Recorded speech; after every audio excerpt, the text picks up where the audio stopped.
Hello, it's Dave here from Alphacool, and today we're going to be taking a look at the brand new Alphacool Eisbecher Glass reservoirs. These come in two different sizes, 150mm and 250mm.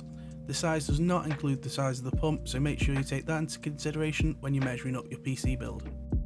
The article numbers for these reservoirs are 15382 for the 150mm version and 15379 for the 250mm version. That's on alphacool.com.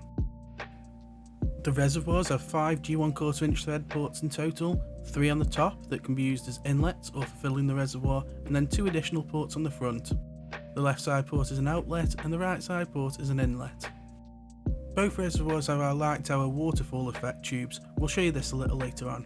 However, the 250mm version is a longer one that can be installed rather than the short version. To do this, you simply unscrew the 4 screws on the bottom, remove the glass, and then replace the tube.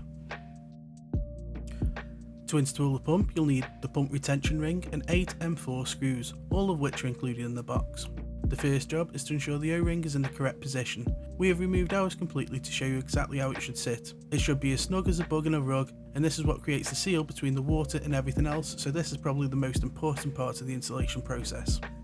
Once you know the O-ring's in the correct place, it's time to add the pump, making sure you're being mindful of where the cables are. To make the PC look as good as possible, you want the cables routed towards your cable management holes. We're going to have the inlet and outlet ports facing the front of the PC, so we'll face the cable away from the front towards the motherboard tray.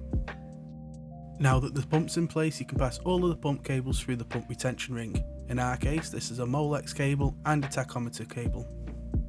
The next job is to add the 8 included M4 screws. You don't need to go crazy with these screws, just tighten them up so they don't turn when under moderate pressure. As always, try to do opposite screws, as this ensures even pressure is applied to the O-ring. Once you're finished, the installed pump should look something like this. The Eisbecher reservoir is compatible with standard size D5 pumps such as the VPP 655 and also our very own shorter but just as powerful ice pump VPP 755.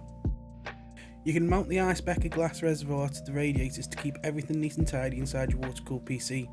The nifty little brackets that are included are able to be mounted in 2 different ways. This is important for the 250mm reservoir, as you have to turn the brackets around based on the size of the radiator you wish to mount it to. The brackets are attached using the included M3 screws to the Alphacool radiators.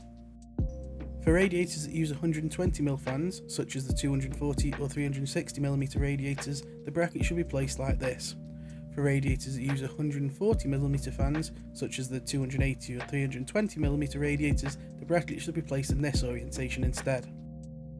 This isn't the same for the 150mm Eisbecher glass though. In this case, the bracket should only be attached in one orientation as shown. This will fit both 120mm radiators and 140mm radiators. Once you're finished, it'll look something like this. Beautiful! The Eisbecher glass has 12 ARGB LEDs around the base of the glass of the reservoir. This allows you to control the lighting via either your motherboard or via a controller and gives you some crazy lighting options. The clarity of the glass really starts to come into effect here as the colours look great, even if my shoddy camera work doesn't really show it off properly. If we turn the pump on, you can see the light tower waterfall effect. It directs the water flow so it hits the inside of the glass so you can see the movement of the fluid easily. If this isn't to your taste, you can remove the tube however.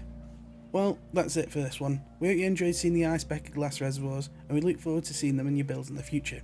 For more videos and information on our products, make sure you follow our social media channels, our YouTube channel, and of course our forums. Ciao for now!